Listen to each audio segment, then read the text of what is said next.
तो आशा को नमस्ते प्रणाम। मैं आपका अपना ठाकुर प्रखर सिंह और रात के 10 बज चुके हैं और कहानी का जो सिलसिला है बदस्तूर जारी है। बेहद ही मशहूर जगह हल्द्वानी है। इसको लेके हालांकि एक कंट्रोवर्सी भी हुई थी। एक यूट्यूबर है काफ़ी मशहूर, सौरभ जोशी, उन्होंने ये कह दिया था कि हल्द्वानी जो है वो मेरी वजह से जाना जाता है, लेकिन उसको लेके काफ़ी कंट्रोवर्सी हुई। हल्द्वानी बेसिकली पड़ता है हरिद्वार नैनीताल में। नैनीताल का एक शहर है हल्द्वानी, काफ़ी मशहूर, काफ़ी खूबसूरत, पहाड़ों की वादियाँ, रोज़गार को लेके साधन भी वहाँ बढ़िया। तो ऐसे ही हल्द्वानी में एक जगह लगती है टीपी नगर, बेसिकली एक कोतवाली है। और इसी टीपी नगर में एक कॉलोनी है शिवा कॉलोनी, और इसी कॉलोनी में अलग अलग मकान हैं और उन्हीं में से एक मकान है गंगाराम मौर्य का। ठीक ठाक पैसा था इनके पास। इन्होंने सोचा कि बाहर से लोग यहाँ पे रहने के लिए अक्सर आया करते हैं, तो अक्सर आने के बाद वो रूम, फ्लैट, ये तमाम चीज़ें खोजते हैं। तो पैसे से इन्होंने फिर एक फ्लैट बनवाया, उसके बाद उसको किराए पे देना शुरू किया। लगभग 3 महीने की पहले की बात है, यानी जनवरी साल 2024। जनवरी साल 2024 को इनके पास एक कपल आता है, शादीशुदा जोड़ा।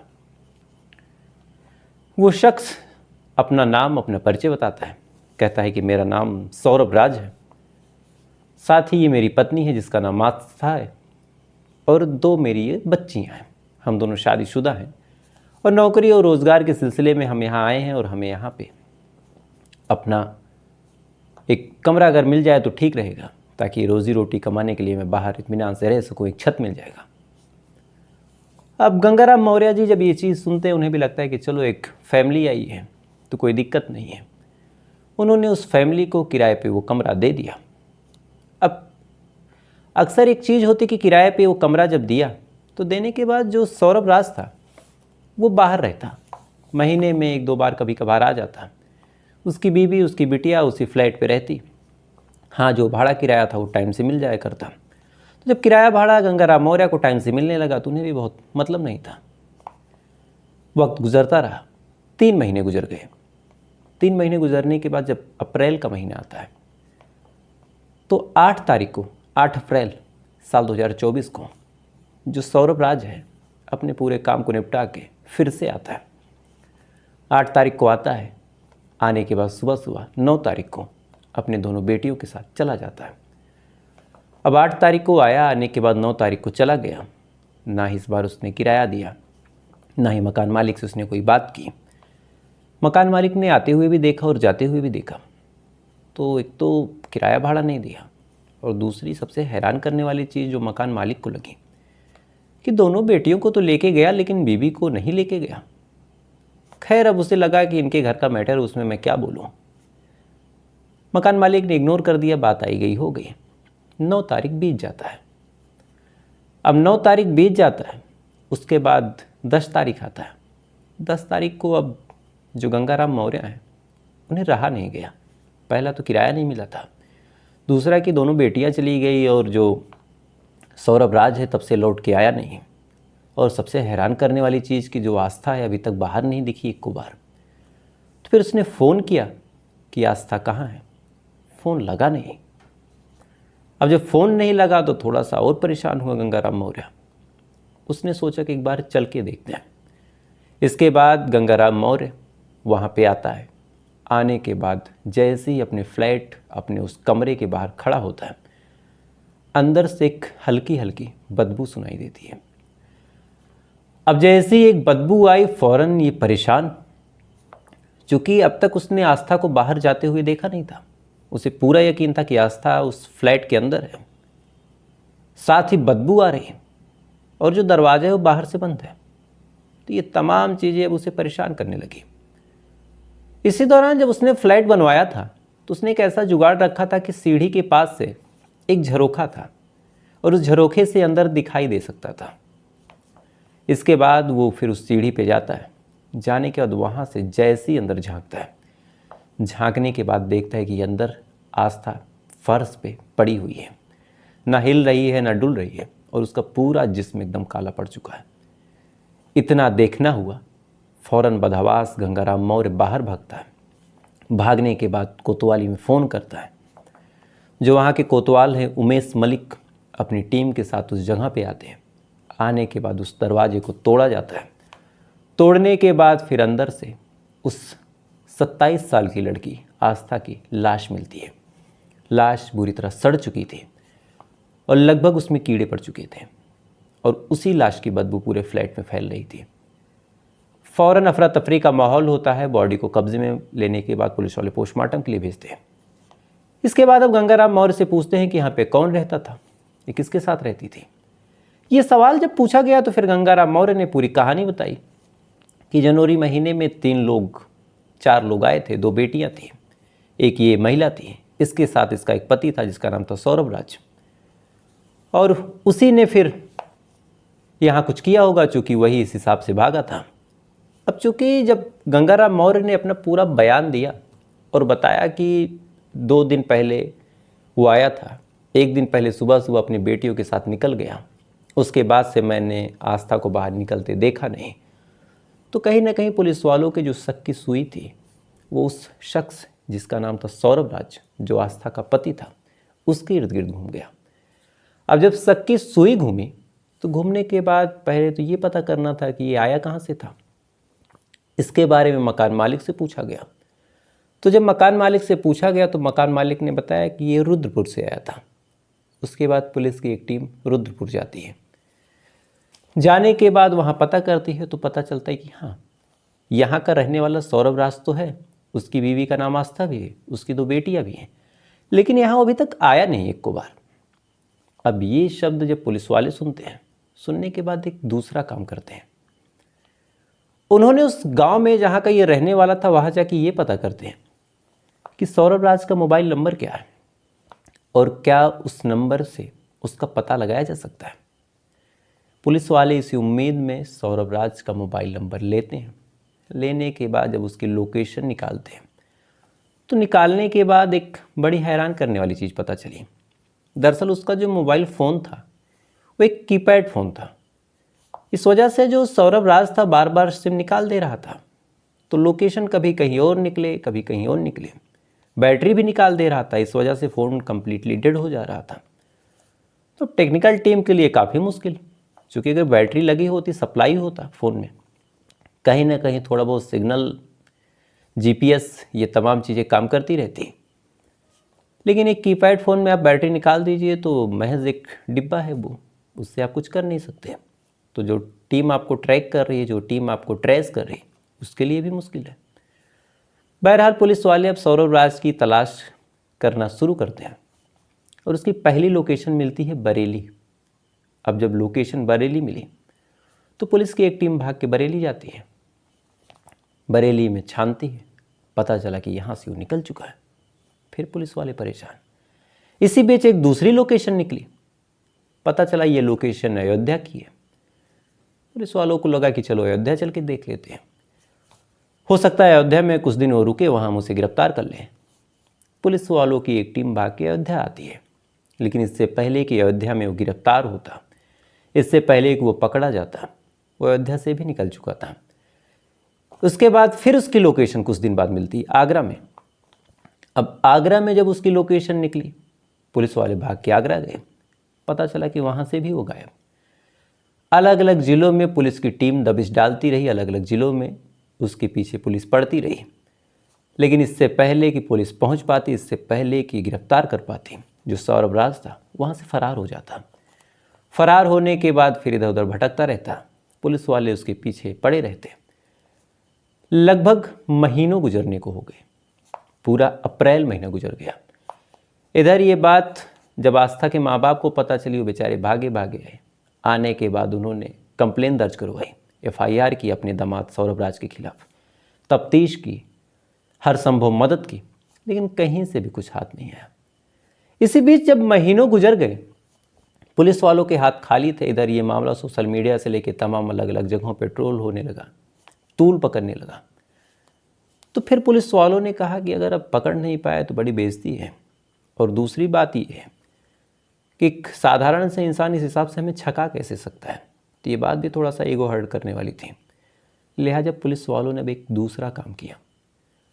उन्होंने फैसला किया कि अपने कुछ लोगों को थोड़ा सा सौरभ के बैकग्राउंड के बारे में लगाते हैं, और कुछ लोग ऐसे वहाँ रखते हैं जो उस पूरे इलाके की पल पल की खबर दें कि सौरभ किससे कांटेक्ट करता है, किससे बात करता है। अब ये तमाम काम जब पुलिस वालों ने किया और मई महीना लग चुका था, तब इतना करने के बाद पहली बार पुलिस वालों के हाथ कुछ लगता है। दरअसल एक जानकारी पुलिस वालों को मिलती है कि रुद्रपुर में जो कुछ उसकी ज़मीन है, जो प्रॉपर्टी है, उसके जो कागज़ हैं, उसके पीछे अब सौरभ पड़ा हुआ है। और सौरभ का मन है कि वो कागज़, वो तमाम चीज़ें इसे मिल जाएं तो फिर तमाम ज़मीन बेच के वो कहीं फ़रार और कहीं शिफ्ट हो जाए और पुलिस वालों के हाथ कभी ना आए। अब पुलिस वाले इस ताक में बैठते हैं कि आखिर सौरभ आएगा कब। फाइनली 3 तारीख को, 3 मई साल 2024, अभी चंद दिन पहले की बात है, सौरभ राज वापस आता है ज़मीन लेने, यानी ज़मीन के कागज़ को लेने। और जैसे ही आता है, पुलिस की टीम उसे घेरती है। घेरने के बाद पकड़ती है। पकड़ने के बाद इसे टीपी नगर कोतवाली के पास लाती है और लाने के बाद उससे अब पूछताछ शुरू करती है। और जैसी पूछताछ करती है, एक ऐसी हैरान करने वाली कहानी निकल के सामने आती है जिसे सुनने के बाद पुलिस वाले भी हैरान हो जाते हैं और एक ऐसी सच्चाई पता चलती है जो वास्तव में बड़ी चौंकाने वाली थी। दरअसल इस कहानी की असल शुरुआत होती है 7 साल पहले। 7 साल पहले इसे रुद्रपुर में सौरभ यूं ही नौकरी, मजदूरी, इन सब की तलाश में भटकता रहता है। इसी दौरान उसकी मुलाकात एक हमउम्र लड़की से होती है जिसका नाम था अफसाना। अफसाना से उसकी मुलाकात हुई। इत्तेफाक से दोनों ने एक दूसरे को जब देखा तो एक दूसरे को पसंद करने लगे। पसंद करने का आलम इस कदर आगे बढ़ा कि फिर दोनों को एक दूसरे से प्यार हो गया। प्यार हुआ, मिलना जुलना हुआ, एक दूसरे के साथ टाइम बिताना, एक दूसरे से फ़ोन पे घंटों घंटों बातें करना। लेकिन कहीं ना कहीं नाम से ही पता चलता है कि दोनों अलग अलग धर्म के थे। तो इस समाज को ये शादी या विवाह, निकाह जो भी कहें, ये मंजूर होना नहीं था। लेकिन दोनों ने ठान लिया था कि शादी एक दूसरे के साथ ही करना है, जीवन मरण एक दूसरे के साथ करना है। तो फिर दोनों ने अपने परिवार, अपने समाज, तमाम चीज़ों के खिलाफ जाते हुए 7 साल पहले एक दूसरे से शादी कर ली। अब शादी करने के बाद जो अफसाना है, अपना धर्म परिवर्तन भी करती है, कागजी रूप से अपना नाम बदल लेती है, अपना धर्म बदल लेती है और यहीं से वो अफसाना से आस्था बन जाती है और अपने डॉक्यूमेंट में सौरभ की पत्नी के रूप में खुद को दर्शाने लगती है। इसके बाद से दोनों की शादीशुदा ज़िंदगी आगे बढ़ी। 2 बेटियां हुई। लेकिन जब 2 बेटियां हुई तो फिर ये हुआ कि अब परिवार का खर्च कैसे चले। और दूसरी सबसे बड़ी दिक्कत ये थी कि जिस समाज में ये लोग रह रहे थे, चूँकि मामला हिंदू मुस्लिम का था, तो लोग स्वीकार भी नहीं कर पा रहे थे। तो फिर क्या करें।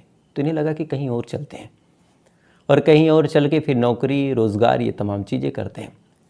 तभी से लेके सौरभ और अफसाना अलग अलग जगहों पे जाके रहते, वहाँ पे काम धाम करते, जो कुछ पैसे मिलते उससे अपनी बिटिया की परवरिश में लगाते, अपनी अच्छी ज़िंदगी में लगाते। ऐसे ही करते कराते साल भर गुजरा और इसी साल 2024 में ये लोग जब आते हैं इस सिवा कॉलोनी में रहने के लिए, तभी एक और बात होती है। दरअसल जब ये सिवा कॉलोनी में आके रहने लगता है तो बाहर ये काम करने जाता है। इस दौरान उसने अपनी बीवी को एक फ़ोन दे रखा था। फ़ोन देने के बाद अब बीवी के पास पहली बार एक कीपैड फ़ोन। अब अक्सर जब ये फ़ोन करता तो बीवी का फ़ोन वेटिंग जाता। अब जब फ़ोन वेटिंग जाने लगा तो इसे कुछ डाउट हुआ। इसने पूछना शुरू कर दिया। अब जब इसने पूछना शुरू किया तो बीवी ने शुरुआत में बताया कि मैं अपने फ्रेंड से बात कर रही थी, कभी कहती कुछ और बात कर रही थी, लेकिन कभी कभार रात में भी बिजी जाने लगे। तो फिर पति को डाउट हुआ। अब जब डाउट हुआ तो फिर उसने पता करना शुरू किया। जब पता करना शुरू किया तो उसे एक तस्वीर के बारे में पता चला। दरअसल ये तस्वीर किसी और आदमी के साथ, अफसाना कहें, आस्था कहें, वायरल हुई थी और काफ़ी लोगों ने देखा था। और ये तस्वीर सौरभ के पास भी पहुंच जाती है। किसी ने सौरभ को दिखाया और कहा कि देखो तुम्हारी बीवी की ये तस्वीर है और इसमें तो ये किसी और आदमी के साथ है। अब जैसे ही ये तस्वीर सौरभ देखता है, देखने के बाद आग बबूला होता है। आग बबूला होने के बाद अपनी बीवी से लड़ता झगड़ता है। कहता है कि तुम परिवार को तोड़ रही हो, तुम मुझसे प्यार करती थी, तुमने मुझसे लव मैरिज किया और आज तुम उस चीज़ को भुला के किसी और आदमी से कर रही हो ये सब। इसी बात को लेके मियाँ बीवी के बीच तकरार शुरू होती है। कुछ टाइम तक तकरार होती है। उसके बाद जब जब सौरभ आता तब लड़ाई झगड़ा, मारपीट, हाथापाई होने लगी। तो फाइनली 8 तारीख को, यानी 8 अप्रैल को जब सौरभ राज आता है तो उस दिन उसने खूब शराब पी रखी थी। घर में आता है, आने के बाद फिर से अपनी बीवी को देखता है वो फ़ोन पे किसी से बात कर रही थी। जैसे ये चीज़ देखता है उसका गुस्सा 7वें आसमान पे चला जाता है। गुस्से में अपनी बीवी को वो मारना पीटना शुरू करता है। बीवी भी पलट के वार करती है और इसी पलटवार में फिर चूंकि वो नशे में भी था, गुस्से में भी था, आवेश में था, तो उसी गुस्से उसी आवेश में जो सौरभ राज है अपनी बीवी को ज़मीन पर लिटाता है। लिटाने के बाद उसके गले के ऊपर हमला करता है और हमला करने के बाद चूँकि स्त्रियों का जो शरीर होता है थोड़ा सा नाजुक होता है, दर्द बर्दाश्त करने की क्षमता उतनी नहीं होती है। तो फिर जब वो मारने पीटने लगता है तो फिर जो अफसाना कहें आस्था कहें एकदम शांत हो जाती है और इसी दौरान गले पे वो अटैक करता है और गला दबा के अपनी बीवी का कत्ल कर देता है। कत्ल करता है, उसके बाद उसे एहसास होता है कि अब तो अफसाना मर गई, अब क्या करें। अब उसने भागने का प्लान किया। अब जब भागने का प्लान किया तो भागे कैसे, 2 बेटियां थी उनकी भी चिंता थी। तो फिर एक काम करता है, सबसे पहले लाश को वहाँ पे छोड़ता है। रात को लगभग 5 बजे अपनी बीवी से अपनी बेटियों से कहता है कि चलो मेरे साथ। बेटियां बेचारी रो रही थी, उनको जैसे तैसे करके चुप कराता है। पहले तो रात भर उनके साथ चुप करा के उनको सुलाता है। उसके बाद 5 बजे उनको उठाता है। उठाने के बाद बाहर निकालता है। निकालने के बाद दरवाजे पे कुंडी मारता है। कुंडी मारने के बाद फिर वहाँ से भागता है।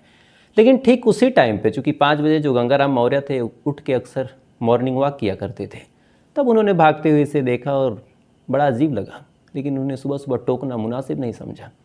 लेकिन 2 दिनों तक जब नहीं दिखी पत्नी और न बेटी लौट के आई न ये सौरभ राज लौट के आया, तब उन्हें डाउट हुआ। तब उन्होंने जाके देखने का फैसला किया और तब ये कहानी निकल के सामने आई।